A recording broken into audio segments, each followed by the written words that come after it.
falar com o nosso campeão de hoje, Gui? Vamos lá. Com a gente está aí o Seabra, treinador do Sub-20 do Cruzeiro, que na quinta-feira da semana passada conquistou o título mineiro e no domingo ganhou a Copa do Brasil contra o Grêmio no Mineirão. Seabra, muito prazer em te receber aqui no FDP. Parabéns pelas duas conquistas.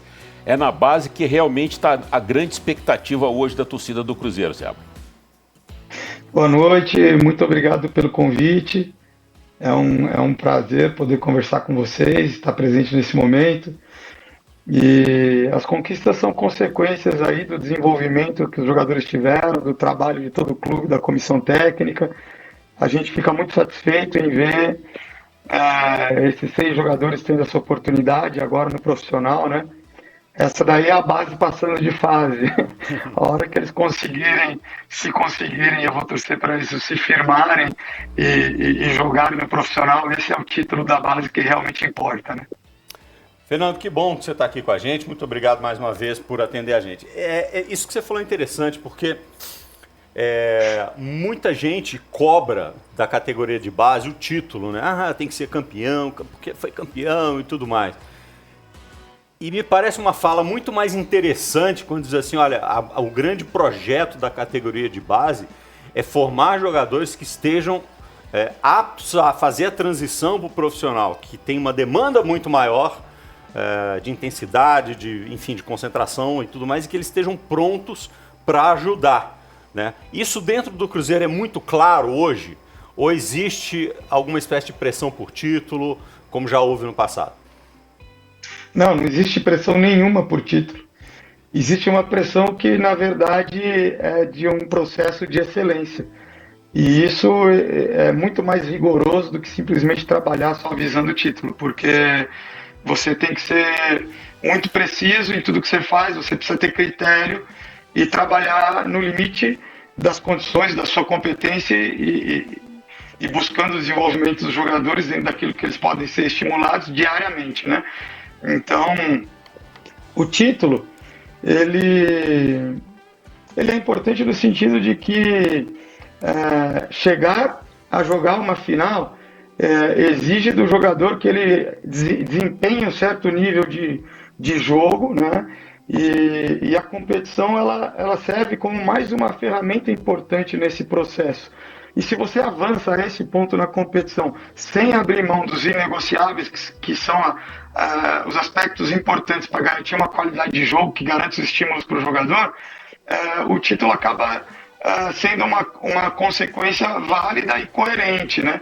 Mas se você abre mão de jogar de acordo com certos princípios que são inegociáveis, que é se impor, ser ofensivo, construir sempre que possível, gerando vantagens curtas, médias e longas, né? E que os jogadores aprendam a construir essas vantagens, identificá-las, gerar de forma intencional. Então, se você abrir mão disso para fazer um jogo de pouco erro, apostando em erro de adversário na formação, você vai conquistar título e abrindo mão de proporcionar estímulos que são necessários para que o jogador depois jogue no alto nível numa equipe como a equipe profissional do Cruzeiro, numa Série A de Brasileiro, né? Seabra, o CJ que está falando, prazer receber você aqui, parabéns pelos títulos, parabéns por levar tantos torcedores ao Mineirão, um recorde de público na base, como foi domingo. Isso é espetacular. Aí eu vou ampliar um pouquinho a resenha. Aqui, tanto aqui no FDP quanto no 98 Esportes, cara, eu bato demais porque a gente valoriza e acha lindo os garotos de Xerém, acha lindo os meninos da Vila, e é impressionante como o Atlético e o próprio Cruzeiro oportunizam um pouco quando chegam lá em cima. Eu queria que você falasse para o torcedor cruzeirense como é que é esse trabalho na base. Existe uma unificação? Ele é segmentado? O Cruzeiro teve Pessolano, Pepa e Zé Ricardo em menos de um ano. Ideias de treinadores de cima conversam com ideias do treinador de baixo? Não, são trabalhos inteiramente independentes. Como é que é isso para que a gente possa entender, ter mais embasamento para comentar e criticar e o torcedor entender também? Boa noite, bem-vindo. Boa noite, obrigado. Prazer, CJ. Excelente pergunta, né? Esse é o grande desafio de base de qualquer instituição, e isso tem evoluído muito no Brasil de uma forma geral, né? Cada treinador na categoria de base, ele é um líder gerente de campo, tá certo? E existe muita troca entre os treinadores, entre as categorias, mas qualquer liderança ela só é legítima se a autonomia for mantida e se a liderança não for despersonalizada, né? Então existem as linhas gerais do clube, existem princípios inegociáveis do futebol do Cruzeiro, e dentro desses princípios inegociáveis do futebol do Cruzeiro, os treinadores têm sim que colocar a sua impressão digital, até para que eles sejam referências de liderança técnica para os processos técnicos da comissão e do planejamento e gestão dos estímulos e das oportunidades para os jogadores que estão sob a sua liderança, né? Então, na verdade, assim, se você for ver o meu trabalho principal aí anterior ao Cruzeiro, que foi o Atlético Paranaense no Sub-17, era uma equipe extremamente ofensiva, agressiva ofensivamente e defensivamente, construía de trás atraindo, mas também era capaz de jogar no campo de ataque, empurrando um bloco baixo durante o jogo inteiro, se fosse o caso, e defendia em espaço grande no campo inteiro, né? Essa equipe ela foi finalista do Brasileiro Sub-17 em 2020. Perdemos para o Fluminense, né? Em duas finais, 2-1, duas vezes para eles. Era uma equipe espetacular do Fluminense, foram grandes partidas. E eu fiquei ali reconhecido por ter um jogo que tinha total coerência com os princípios que o Cruzeiro defende hoje, a minha forma de jogar e de fazer, assim como o Pesolano também estava construindo esse caminho no profissional. Então, assim, a escolha do treinador, de qualquer categoria que seja, que vai para o Cruzeiro, ela não é aleatória. Então, na própria seleção dos treinadores, já existe uma coerência básica inicial e um alinhamento de partida, né? E isso é um mérito da gestão, do pessoal da gestão técnica, direção, que faz a escolha dos treinadores. Então, se você for ver, o Fernando Oliveira segue os mesmos inegociáveis, o Eduardo Quinze também segue os mesmos inegociáveis e assim por diante.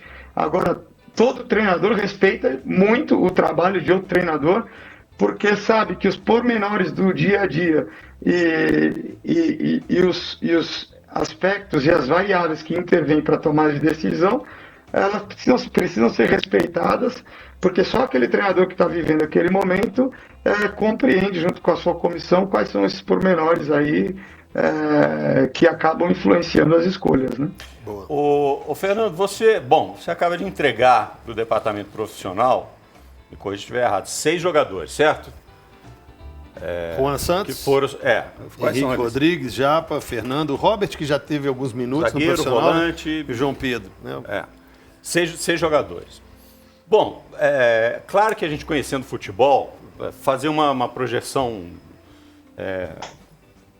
muito maluca seria dizer assim, os 6 jogadores vão despontar e estourar no cenário e virar realmente ativos importantes para o clube, mesmo sendo 6 jogadores que estiveram muito bem na base. Digamos que metade funcione, já é um grande percentual. Mas a pergunta que eu tenho para fazer para você é a seguinte: quais são os valores que esses jogadores têm de congruência, ou seja, que todos eles têm, que os capacitam a sair neste momento da categoria de base e se integrar ao grupo profissional? Bom, eu acho que assim, de uma forma geral, todos têm as suas peculiaridades e suas características, né? Mas de uma forma geral, todos eles são capazes de compreender qualquer plano de jogo, né? E executar funções dentro das suas posições aí principais, uma ou duas para cada um, dentro de um plano de jogo que tem a ver com esses inegociáveis do Cruzeiro. Então, de forma mais concreta, todos eles são capazes de marcar pressão em bloco alto. Tá certo? Uhum. Todos eles são capazes de fazer uma pressão pós-perda muito intensa, seja na zona de pressão, logo onde a bola é perdida, seja para fazer um retorno intensivo para a distância longa, caso o adversário inicie um processo de contra-ataque, que normalmente envolve distâncias longas e velocidades maiores, né? Então, esse tipo de comportamento defensivo eles têm condição. Ofensivamente, nem todos acompanharam todo o processo desde o momento que eu cheguei, mas a gente enfatizou demais a competência deles em saber interagir funcionalmente em grupos pequenos e progredir na direção do gol adversário de forma direta pelo centro do jogo e de forma secundária, quando isso não for possível, ou quando tiver vantagem mudando o ponto de ataque, ou, como a gente fala, abrindo ou desdobrando o ataque, usar esse desdobramento, né?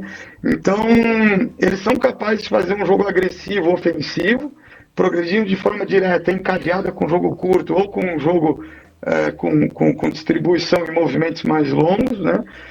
Ou seja, é um jogo mais voltado para a agressividade em qualquer momento das fases de organização do jogo, que são os 4 momentos principais do jogo, que são organização ofensiva, transição da organização ofensiva para defensiva, organização defensiva e transição da organização defensiva para a ofensiva.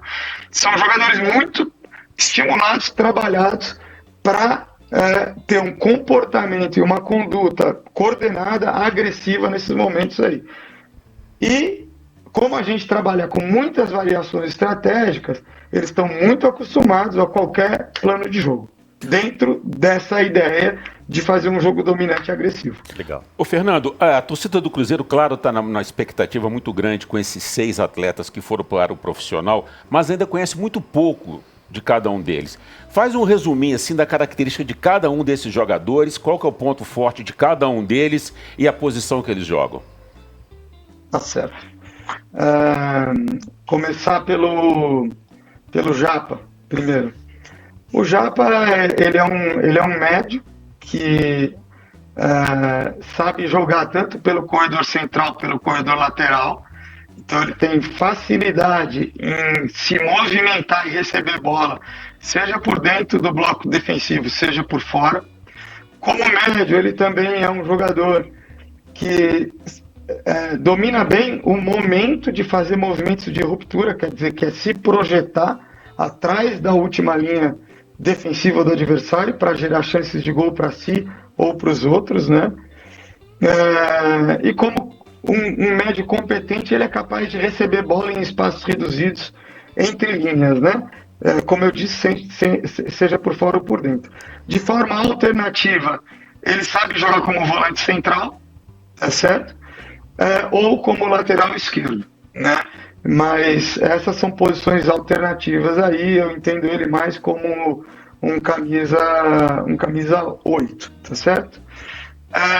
Boa relação com a bola, bom controle orientado, controla muito bem tempo e espaço sem bola para oferecer linha de passe e com bola sabendo o melhor momento de conduzir, o melhor momento de soltar a bola, né? Então é um jogador principalmente com uma boa inteligência de jogo, capaz de se adaptar e vai ter que se desafiar. O contexto do profissional é muito mais difícil, o sarrafo sobe, tanto da inteligência dos jogadores que você joga junto, quanto dos jogadores que você enfrenta, né? E aí, isso serve para ele, serve para os outros também, o que eu vou falar agora. Futebol é todo dia, todo dia. A partir do momento que eles entraram no contexto do elenco profissional, o que eles fizeram até agora não vale mais. Vale se os capacitá-los e eles aproveitarem o aprendizado, mas não se eles ficarem pensando no status que eles adquiriram sendo campeão da base de uma ou duas situações. Então eu acho que eles têm condição de encarar o início desse desafio, né? E eles têm boa cabeça, acho que eles entenderam bem isso e acho que dá para seguir. Luiz Fernando é um atacante. Fernando, desculpa não. te interromper. É que assim, o nosso tempo tá corrido. Então eu vou te pedir para ser assim, tem que ser achar mais sucinto, né, Valeu? achar aquele ponto do cara, entendeu? Que a gente quer saber, mas assim, ó, esse cara ele é assim. Beleza? Tá bom. Vamos lá. Fechado. Luiz Fernando, ele é, primeiro, excelente finalizador de curta e média distância, tem um bom nível de ambidestria funcional para isso, ele é destro, mas ele se vira com a esquerda, e é um atacante de característica mais associativa do que de velocidade. Então ele é capaz de ter um drible curto para bater, para cruzar, ou para iniciar uma progressão fazendo tabela, triangulação. Essa é a principal característica dele. Já o João Pedro é um jogador de espaço de velocidade, né? Seja para o tapa longo, seja para se projetar nas costas. Tem um cruzamento muito bom, seja de intermediária, seja de fundo de campo, né? E muito efetivo e impositivo na marcação-pressão, né? Vamos lá. Quem mais? Isso aí. Japa, ele já Já falou. falamos do Japa, do Luiz Fernando, do João Pedro. Tem um zagueiro, como é o nome? O Juan, né? O Robert, vamos lá, dos atacantes. O Robert, ele consegue unir um pouco as duas características. Ele tem tanto o jogo associativo curto, se vocês forem lembrar do gol que ele fez contra o Fluminense, quanto também tem os ataques a espaço muito bem e tem desenvolvido muito bem o repertório de batidas, está em progressão, mas é um jogador que tanto para definir quanto para cruzar, acredito que também vai ser bastante efetivo aí nesse próximo momento.